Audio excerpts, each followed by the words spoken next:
Some voices in this podcast were generated by AI for additional diversity. Rest assured, everything has been translated, edited, and voiced by humans for quality assurance. Enjoy the show.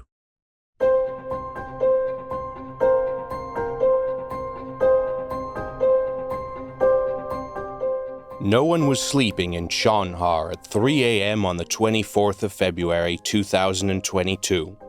Since the evening prior, the soldiers of the 137th Separate Marine Battalion, assigned to guard the administrative border with occupied Crimea, had the feeling that war was on the horizon. On the 23rd, there were already some movements by Russians on the peninsula. Everyone was waiting, and we were a bundle of nerves. Nobody went to bed. Maybe they just napped a bit. Ivan Sestrivatovsky recollects in an interview with Ukrainska Pravda. The 48-year-old Marine was on duty on the border with Crimea on the night of Russia's invasion, and he was entrusted with one of the most important tasks, blowing up the bridges across the Chonhar Strait that connected Crimea with mainland Ukraine. We were woken up at around 3 a.m. Everyone was in position. The commander, the senior officer already stationed there, and I went to wire up the devices to blow up the bridges.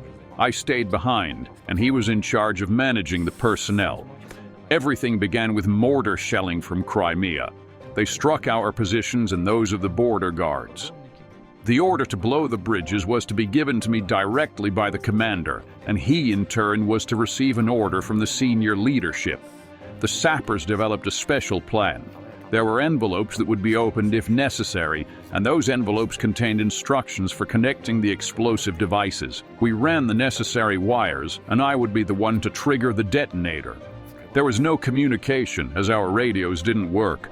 The commander was running from one position to another to give orders. Explosives were already detonating. It was very loud, and I struggled to hear anyone. So I jumped the gun and personally made the decision to blow up the bridges. Or at least I tried to, but there was no explosion. I'm not a sapper myself, but there are two possible explanations. Either a sabotage group had already found and deactivated the explosives, or the detonation wires had been damaged by mortar strikes. I tried to reconnect the charge, reconnect it, and try again. I did this 3 times, but there was no explosion. Sestrivatovsky had no choice but to try to catch up with his unit in an old civilian car, but after a few hours of chasing, he was captured by the Russians, the same ones who would cross the intact bridges in Chonhar and flood the Kherson steppes with their convoys of heavy armored equipment in a matter of hours.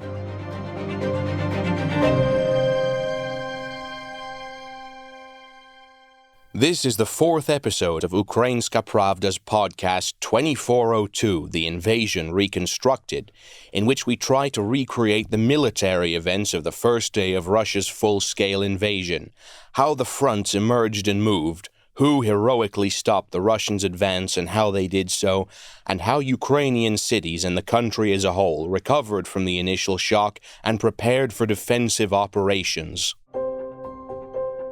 At 4 a.m. on the 24th of February, there were still shaky hopes that a full-scale war would not break out.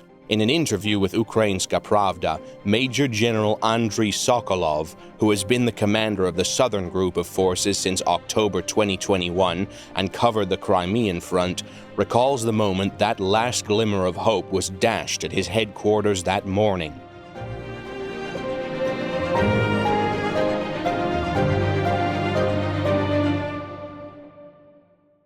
On the first day of the war, I was at my command post in front of the monitor with a Virage tablet open. This is a program which tracks the flights of all of the aircraft around you. We were there with the head of air defense, the operative on duty. First, at about 4 to 5 a.m., we saw a massive number of aircraft take off in Crimea. We tried to count them, but lost count after 30. They circled over the territory of Crimea at first. There was still hope that they would just fly around and then land back at their bases, since this wasn't the first time this had happened. But they flew in various directions over the Sea of Azov and the Black Sea, and launched a massive volley of missiles, First, missile attacks were launched at almost all the sites of our units, our command posts, our starting positions, and our air defense command posts, as well as at the airbase of Melitopol. Almost every facility located in Kherson and Zaporizhia oblasts was attacked. On that dark morning of the 24th of February, there was no longer any room for wishful thinking. The intelligence was very clear that Putin was planning something stupid. Boris Johnson, who was Prime Minister of the United Kingdom in February 2022, recounts in a conversation with Ukrainska Pravda. And by the time February the 23rd came round, we were intercepting, I'm sure this is no secret now, we were intercepting a lot of signals, a lot of chat that was clearly Russian commanders telling their people, the battalion tactical groups, move forward to your positions. And this was even before the 23rd. So it was clear that something appalling was about to happen. Johnson continued. Kirilo Budanov, chief of Ukraine's defense intelligence, said to Ukrainska Pravda that in late February, Russia had changed the date of the invasion several times. But on the 23rd of February, everything became clear. The Russians kept postponing the date. For the last 2 weeks, they kept pushing it back and forth by a day or two. But on the 23rd, at around 2:30 p.m., it seems, we received clear information about how and when the invasion would take place. It was scheduled to commence at 4 in the morning. This information was passed to the president who gave the order. But just think about it. There wasn't much time left until 4 in the morning. I moved into my office full-time and was already living there with my wife on the 23rd of February. We went to a grocery store in Petrivka, a neighborhood located in Volkovynskyi district, in the evening. I remember it well. We bought groceries there, my wife and I. We moved into my office, went to bed, talked and waited. Then I dozed off for a while. And the head of the office of the President of Ukraine called me at around 3:30 a.m. and said, "Well, it's already 3:30 and everything seems calm. Maybe it won't happen?" I said, "Well, let's hope for the best, but I doubt it." And so we talked until almost 4 o'clock. You have to understand that this was also challenging for me, because if I, the head of the Defense Intelligence, had given an incorrect report, that wouldn't have reflected highly upon me. In the minds of the public, the first attacks happened at around 4:20 a.m. because that's when the first missiles launched actually arrived at their targets. That's it, I thought to myself, relieved in a way that it had actually started. Now we need to move past the fearful anticipation and start working on the next issue. And there were many of these next issues at that moment. Many countries have never experienced such an onslaught of events in their history. The so-called world's second greatest army launched a full-scale military invasion along 2,000 kilometers of a shared border, which at one point turned into a front line. It was the largest front line in history since World War II. Ukraine, its people, its army, and its president had to switch instantly from thinking about whether there would be a war to addressing the most important question of all: how to survive and defend the country and the state.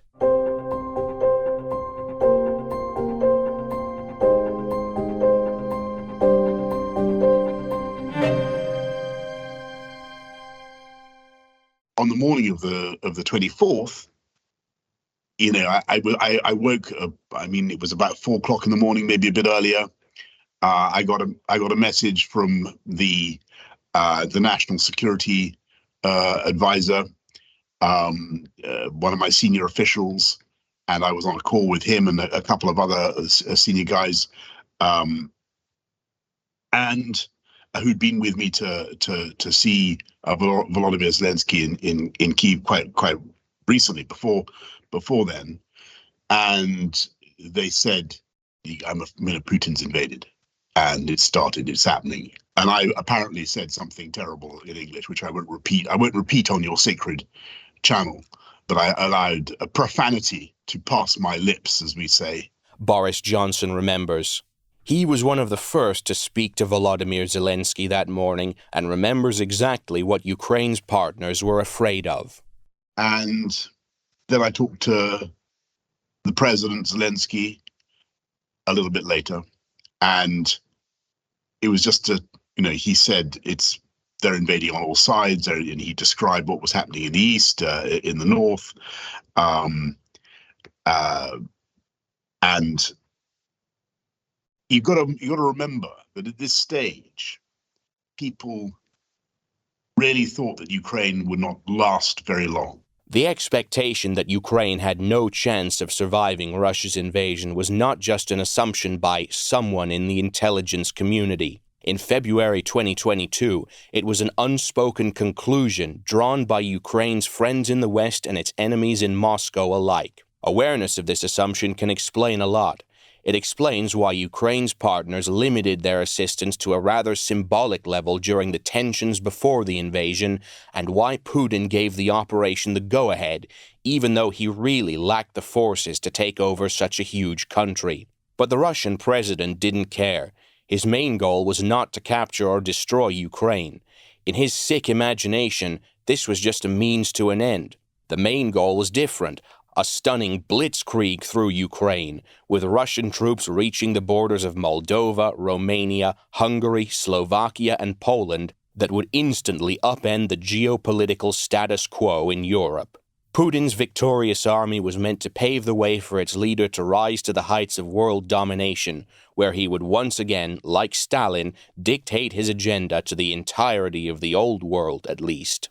In the words of Putin's own war-themed address, Moscow wanted to make up for its losses in the Cold War and return the world to the state of affairs after the end of World War II.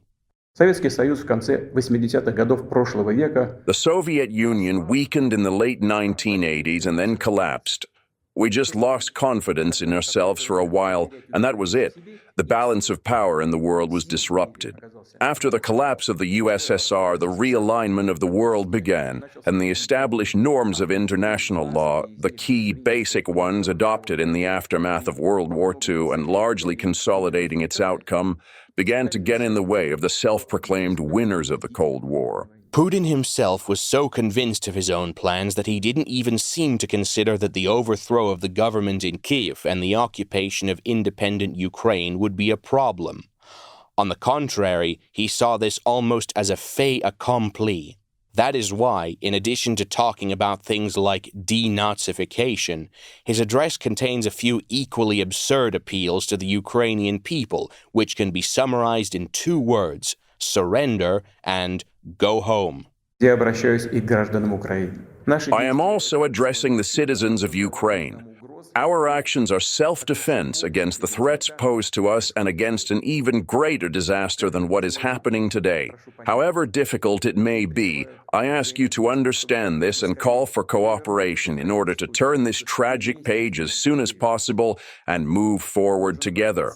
I must also address the soldiers of the armed forces of Ukraine. You took an oath of allegiance to the Ukrainian people, not to the anti-national junta that plunders Ukraine and abuses its people. Do not follow its criminal orders. I urge you to lay down your weapons immediately and go home.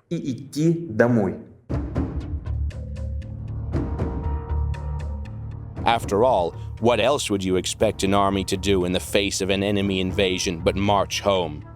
In the meantime, the Russian army crossed the border into Ukraine to implement its leader's crazy idea. In general, Putin's plan was impressive in its scale. At first, the large-scale missile and bomb attacks, with their unexpectedness, were supposed to completely destroy Ukraine's air defense systems and military aircraft.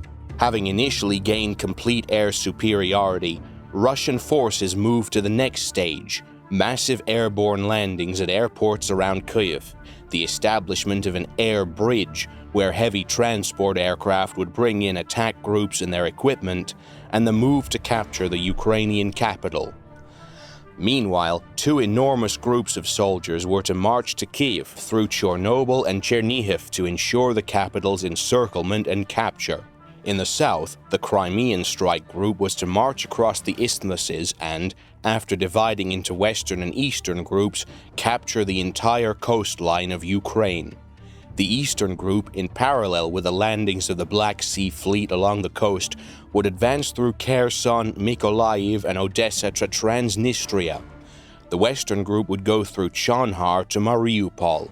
After that, with simultaneous breakthroughs through Kharkiv and from the south, Russian troops were to meet near Dnipro and surround the most combat-capable forces of the armed forces of Ukraine, concentrated in Donbass, where Ukraine had already been fighting Russian occupiers via its joint forces operation.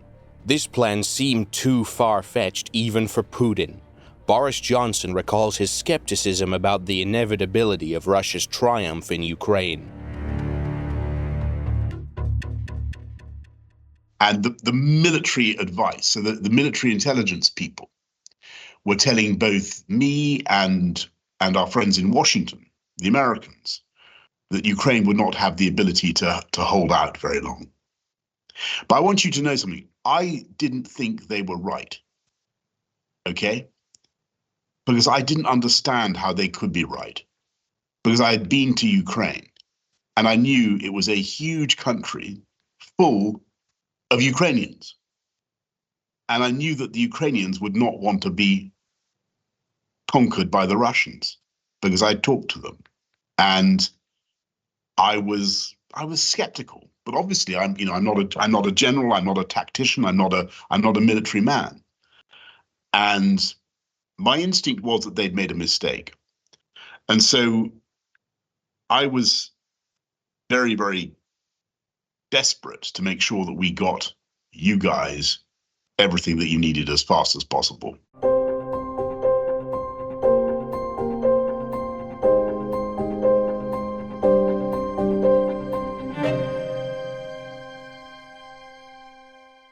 On the morning of the 24th of February, Kyiv was the place that was most committed to not wanting to be conquered.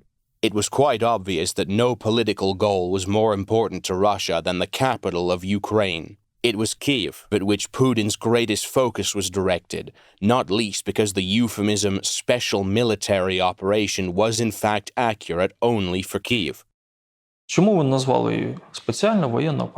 Why did they call it a special military operation? Well, they didn't just coin the term on a whim. They never really planned for it to be a war, but rather an operation, explains Kirilo Budanov, the head of Ukraine's intelligence. The operation was to be as follows. No later than on the third day, they would enter the center of Kyiv and raise the flag above the presidential administration, the Verkhovna Rada, which is the Ukrainian parliament, and so on.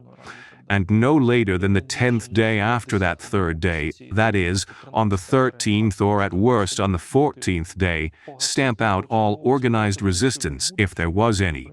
They weren't even certain that there would be. When people say that the Russians are stupid, they came without a supply of fuel, ammunition, food, or whatever, the fact is that they counted on the operation taking exactly 3 days, and they had everything they needed for that period. And we understood that. Our goal was to hinder the Russians as much as possible in the first 3 days and the subsequent 10. I said that if we endured for all 14 days, it would become easier, much easier. But to hold out even 1 day was, without exaggeration, a feat. From the first minutes of the Great War, Kyiv and its surroundings were to become a first-run theater where Russia would showcase its full military might, working very expressive special effects into its premiere screening in the form of missile attacks, large-scale landings, and rapid armored breakthroughs. According to the Kremlin's plan, the seizure of Ukrainian land was to begin with the conquest of the skies. The first missile strikes were supposed to destroy the air defense system instantly and wipe out the entirety of Ukraine's military aviation infrastructure. If this had succeeded, the Russian army would have gained complete air superiority. And from the very first minutes of the invasion, Kremlin propaganda indeed proclaimed that Ukrainian air defenses had ceased to exist.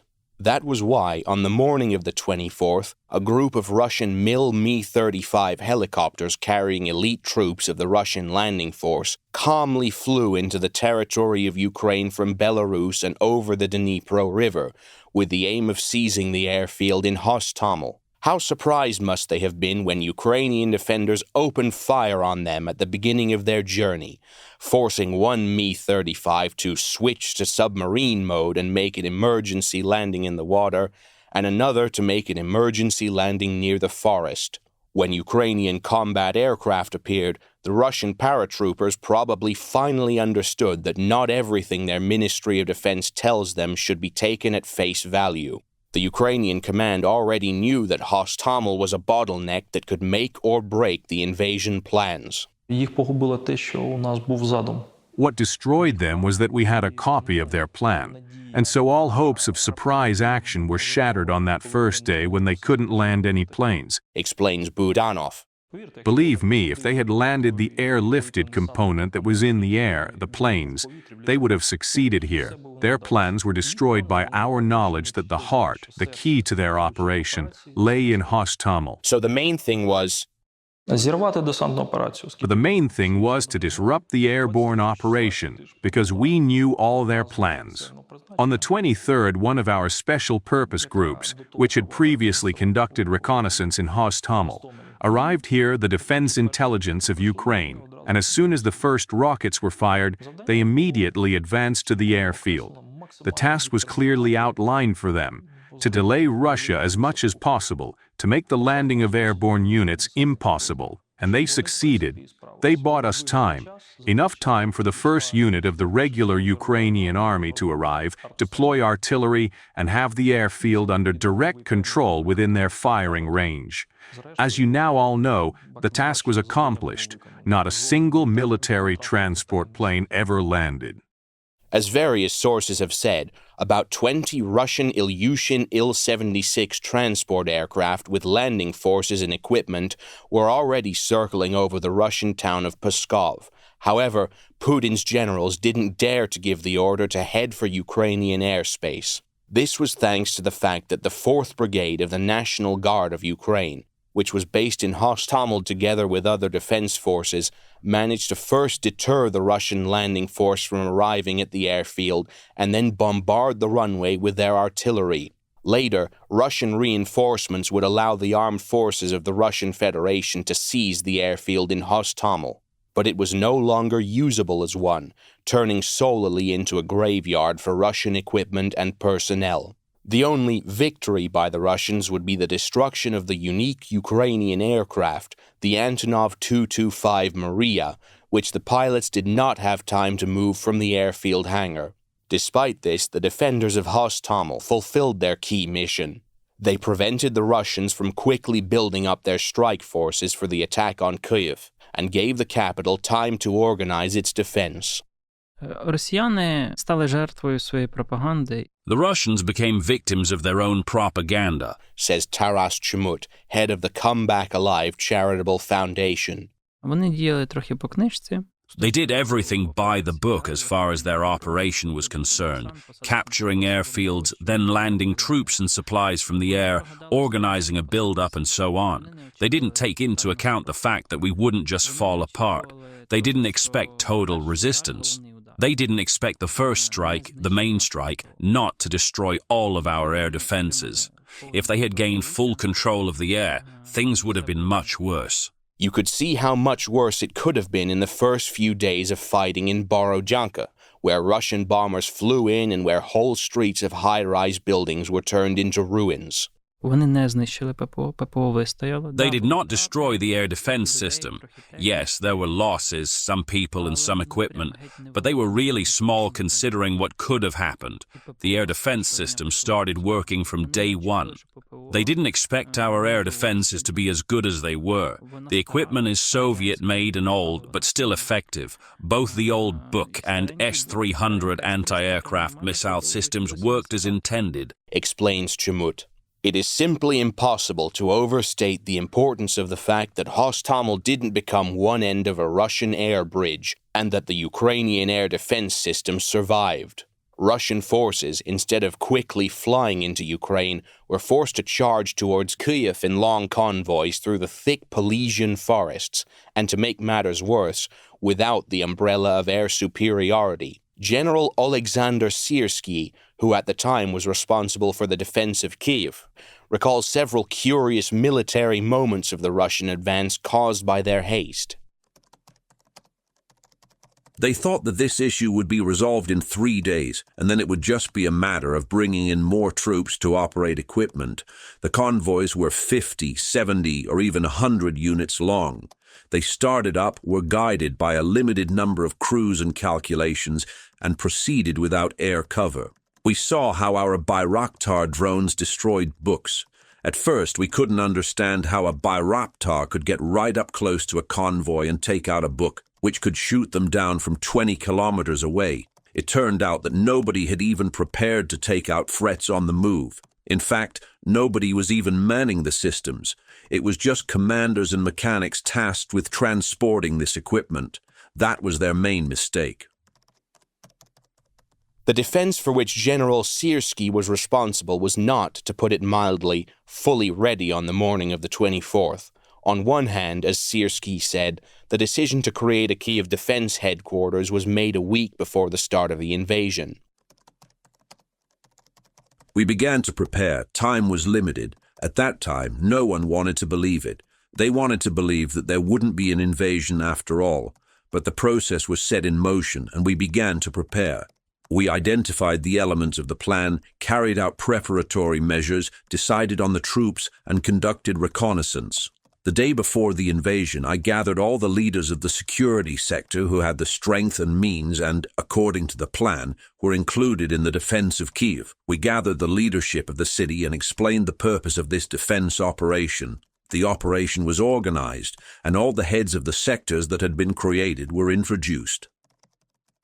On the other hand, if we take into account the shortage of military forces that Kyiv faced, the city, although not as vulnerable as the Russians had assumed, didn't seem fully protected. General Syrskyi recalls, "It was a daunting task. First, the city was completely unprepared. Second, there were no forces or resources to defend such a city in such an agglomeration. The 72nd Brigade, which formed the basis of the group for the defense of Kyiv, was assigned there in the final few days. At the same time, this brigade was not enough. It covered only 1/4 of our needs, the minimum needs for defense. Therefore, I decided to create rifle battalions and consolidated artillery units out of students enrolled in military academies. Consolidated units of the Petro-Sahaydachny National Ground Forces Academy were involved, as was the Zhytomyr Institute, which formed 2 battalions. We began to involve the National Guard, which was stationed in Kyiv, and police units, and the Territorial Defense Force, which was being formed and which was supposed to ensure the formation of the inner ring of defense. Andriy Malinovsky, the head of the rocket forces and artillery department of the Ground Forces Training Command, recalls that on the 22nd of February, an order was given to move joint military units and artillery closer to Kyiv. On the day of the invasion, troops were on the march. The big problem was that there was practically no artillery in Kyiv. Most of the forces were concentrated in the east. The fate of Kyiv was in the hands of one division of 2 S-7 Pion self-propelled artillery, which essentially ended up in the city by chance. Major General Malinovsky recalls, The consolidated artillery for general support began to defend Kyiv. It was part of one division of the 43rd Artillery Brigade, consolidated because the main forces of this division were in the east of the country. And unfortunately, there was a lot of faulty equipment in the brigade at the time, which remained at the permanent deployment point and was being repaired on-site and at the Shepativka plant. The main non-standard solution was as follows in our country. The Interdepartmental Center for Rocket Forces and Artillery had a so-called D-30 salute battery consisting of 12 guns. D-30 was not a combat unit. During preparations for the operation, we suggested to the commander that he create a combined division armed with these D-30 guns. The division commander was Colonel Alexander Shiroky. With the help of his instructors, instructional staff, conscripts, and contractors, we created consolidated services and had a general support division equipped with D-30 guns. The initial advantage that the Ukrainian armed forces had was partly due to the fact that the Russians had not had time to set up their own artillery. It was still in convoys moving south from Belarus. Malinovsky recalls, There was no enemy artillery fire against us at that time. Artillery assets were distributed in this way not only to Hostomel, but to various sites, and so one division solved practically all the issues. The D-30 and a consolidated 2S7, with these forces, which started a defense operation of Kiev. Then the commander-in-chief made a decision about the distribution of artillery assets. We were reinforced with an Uragan Hurricane rocket battery, but that was later. At the beginning, we had a D-30 division, a 2S7 battery, and the artillery of the 72nd Brigade. Once the Russian artillery reached the outskirts of Kiev, things got tougher. As expected, Russia had orders of magnitude more artillery at its disposal than Ukraine, though the Russians had issues with accuracy.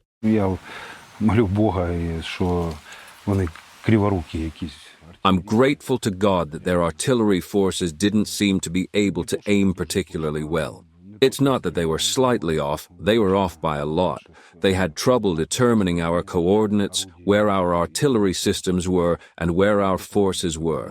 That worked to our advantage. Despite the fact that our unit was cobbled together from several others, the guys worked well together. While the line of defense was being constructed around Kiev, the residents of the capital were getting to grips with the fact that the war had begun, as were people all over Ukraine. Every minute brought more news, and it was hard to know what was true and what wasn't. Did Russian Navy forces land in Odessa, or Russian air assault troops in Lviv? Lviv Mayor Andriy Sadovyi recalls, That was when we got a report that a Russian landing force had arrived in one of Lviv Oblast's districts. I got the report, so I shared it. It caused mass hysteria. Everyone who had any strength started calling district administrations, joining volunteer forces. Everyone started making Bandera smoothies. A Bandera smoothie is another term for a Molotov cocktail, which gets its name from the improvised weapons used by the Finns to defend themselves in the war against them in 1939 to 1940 under Soviet Foreign Minister Vyacheslav Molotov. Stepan Bandera, in contrast, was a Ukrainian nationalist activist and politician. There were boxes of Bandera smoothies in almost every household. I started to worry, dear God, what if something happens and all this stuff blows up? The whole city was armed with whatever people had in their homes, shotguns, rifles, and ready to shoot at Russian tanks if they came from their windows to throw Bandera smoothies at them. Not only did everyone in Ukraine want to help the Ukrainian forces, but many people also rushed to uncover Russian agents and collaborators, seeing Russian sabotage and reconnaissance groups everywhere, in street graffiti, suspicious individuals, unfamiliar cars, or a strange pink light in someone's window. Serhiy Cherevati, spokesman for the eastern group of the armed forces of Ukraine, told Ukrainska Pravda that the Russians took advantage of the people's panic once they noticed it, but it wasn't part of their original brilliant plan. Це, на жаль, природній процес початку будь-якої війни. Unfortunately, it's normal for that to happen at the beginning of a war, any war, when people are trying to figure out who is us and who is them, to get used to what the war entails and the large numbers of uniformed people. Well, the fear of Russian sabotage and reconnaissance groups is part of that. Territorial Defense Forces, TRO, were being recruited before people's eyes. People who'd never served before were joining. We didn't just have the TRO, whose members actually did have some sort of military training, but also volunteer units of Territorial Hromadas, DFTG, groups of volunteers. We needed lots of them even for the purposes of the information war. They were very effective. We push the narrative that the Russians will be met with a torrent of fire, with grandmas waiting for them with axes and women with Molotov cocktails wherever possible. Naturally, there were some saboteurs and collaborators. All we had to do was clarify things, and our colleagues in the security service of Ukraine did their jobs, and we worked closely with the police. І, в принципі, я б не сказав, що воно тривало дуже довго. This situation of confusion didn't last very long. In relation to the duration of the war, it was resolved quite quickly. But this is true even of the most advanced armies. There is an adaptation to new conditions, and we had many of these challenges. The TRO, the distribution of weapons, and some people wearing the wrong uniforms. That's why we had to create passwords, security codes, and a system of checkpoints. In fact, even in the early days of the TRO, everyone was afraid of it.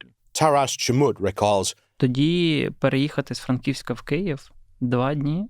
Back then, getting from Ivano-Frankivsk to Kiev took 2 days and 1,038 checkpoints, including 4 where you'd be shot at, 8 where you'd be pinned down on the ground, and 24 where they'd take something from you.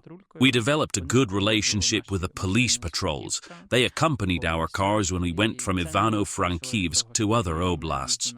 We still got shot at when entering Kiev. Our driver got really lucky, though, and wasn't hurt, so that's good. This happened to us on a few more occasions in Kiev. On the 2nd or 3rd night, we were on a TRO mission and were shot at by Ukrainian forces. We decided never to go anywhere at night from then on. the Prytula Foundation faced similar issues. No one shot at their cars, but their drivers were frequently detained at checkpoints. Ми намагалися налагодити нашу логістику навколо Києва, розвозити допомогу. We were trying to iron out our logistics in and around Kyiv to centralize aid distribution. It was rather tricky. Every day the guys leading the convoys would be pinned down and searched.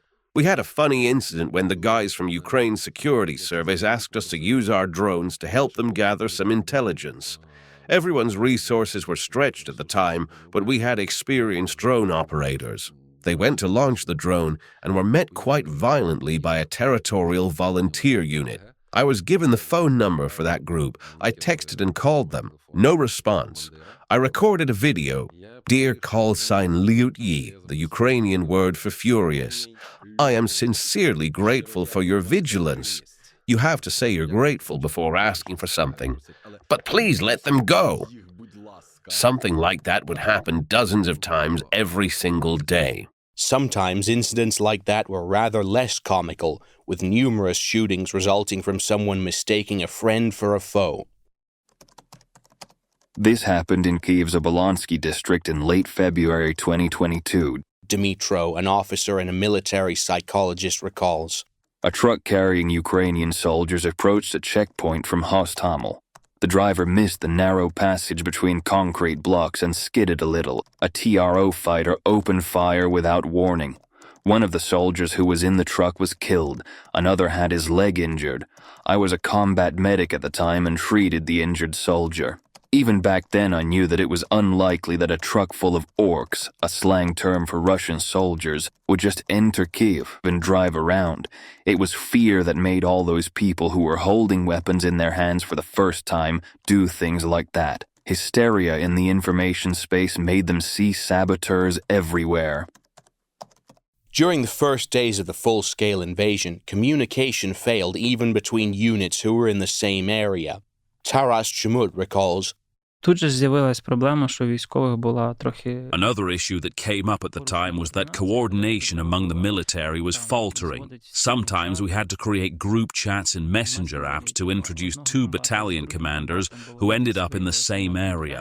Ukraine's Defense Intelligence Chief Kyrylo Budanov stresses that there was a real threat of sabotage and reconnaissance groups, and the tough measures in the first hours and days of the full-scale invasion helped inhibit them. Були прийняті дуже жорсткі форми і методи роботи.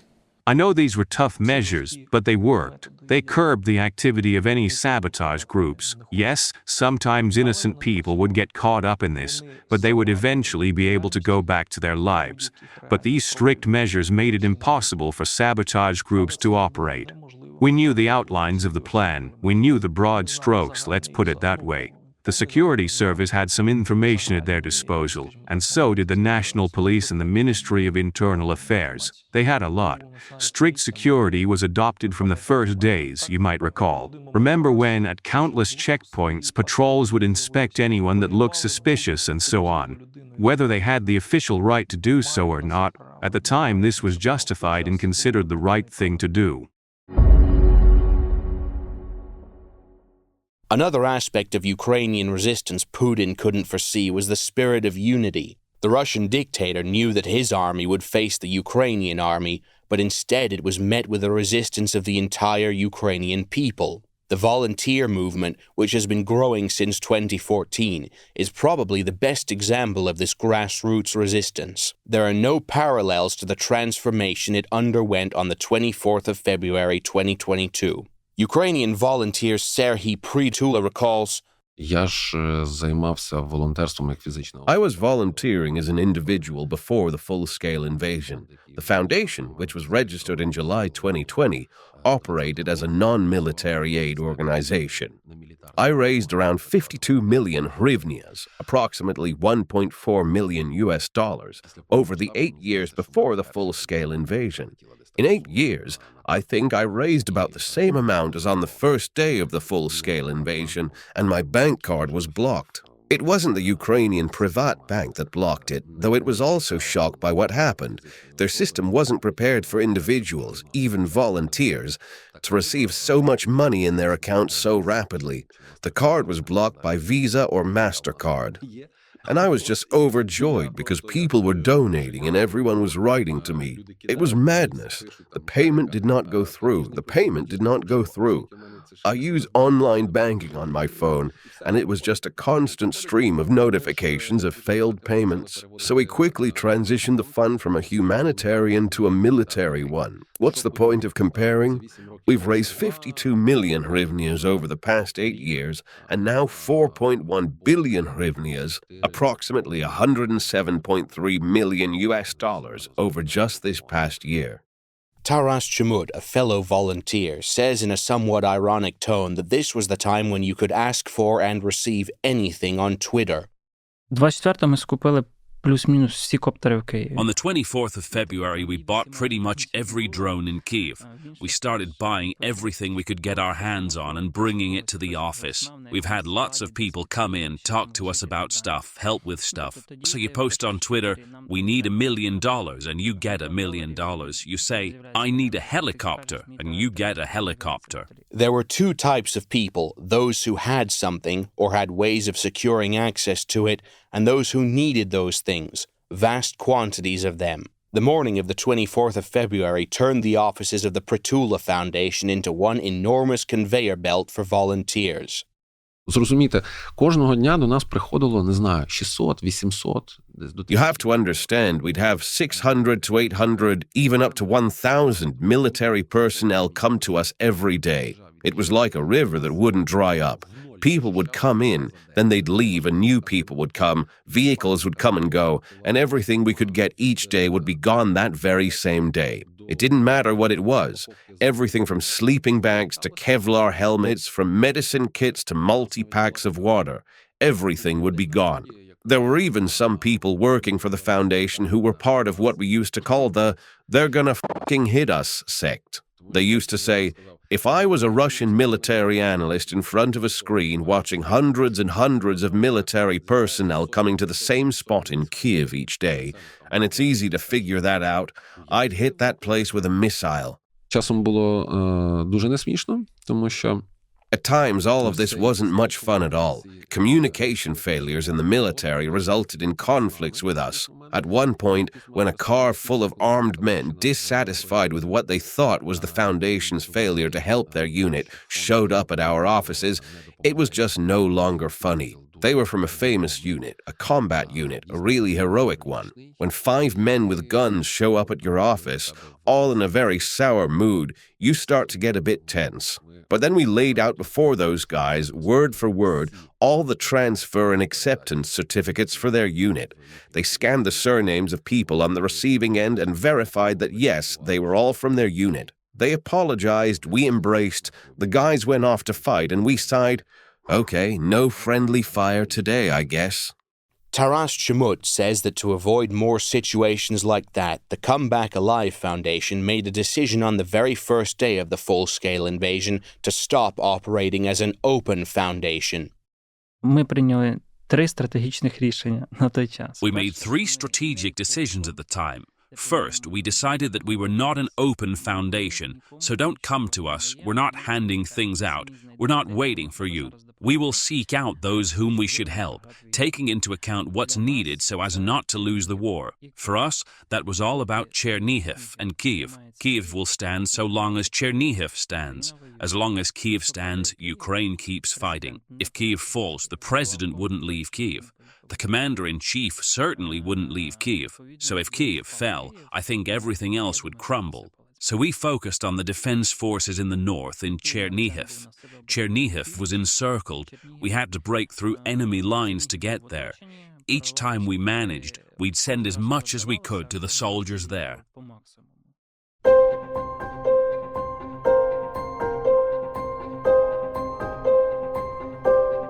This is how Ukrainian forces defended Kyiv. Tune in to the next episode to hear about what was happening in Chernihiv, the defense of Kharkiv, and why Russian forces were able to break through the Ukrainian defenses in southern Ukraine. You've been listening to the 3rd episode of 2402, The Invasion Reconstructed, a podcast by Ukrainska Pravda. Please rate and leave comments under this podcast. It will help it to break through the filters to the widest audience possible. Consider subscribing to this podcast on Apple Podcasts, Google Podcasts, Spotify, SoundCloud, or via RSS on Captivate.fm. To be continued.